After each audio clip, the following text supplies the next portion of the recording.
Қайырлы күн, асхананың ханшайымдары, сіздермен бірге арайлым.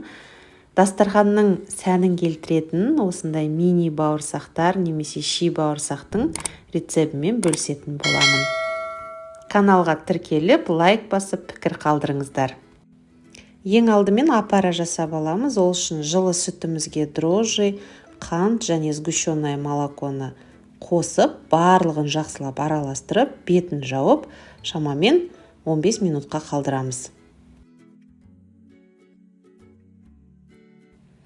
Келесі ыдысымызға ұнымызды салып аламыз және осы ұнға тұз қосамыз.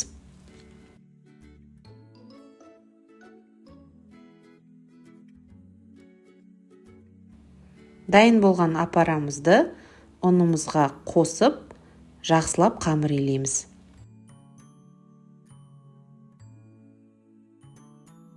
Қамырымыз қаттырақ болады, сондықтан да июін қандыру үшін ұзағырақ илейміз.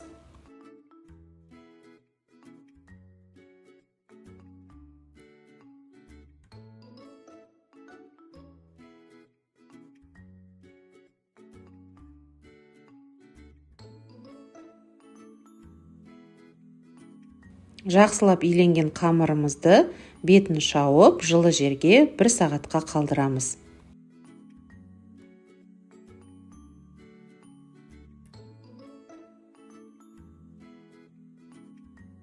Шамамен 1 сағат уақыт өтеді, қамырымыз ашиды және аз ғана ұн себе отырып, бауырсақтың нанын жайғандай етіп, қамырымызды жайып аламыз.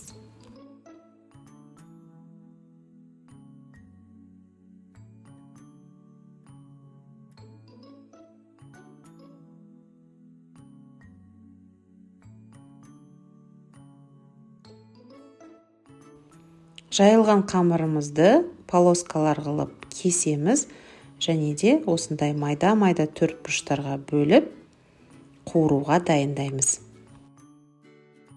Қызып тұрған сұйық майымызға ши бауырсақтарымызды салып, осылай араластыра отырып қуырамыз.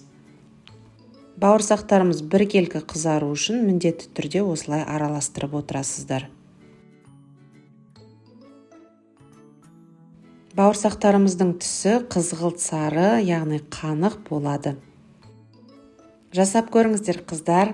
Өте ерекше бауырсақ, дәмі де, түрі де, түсі де ерекше.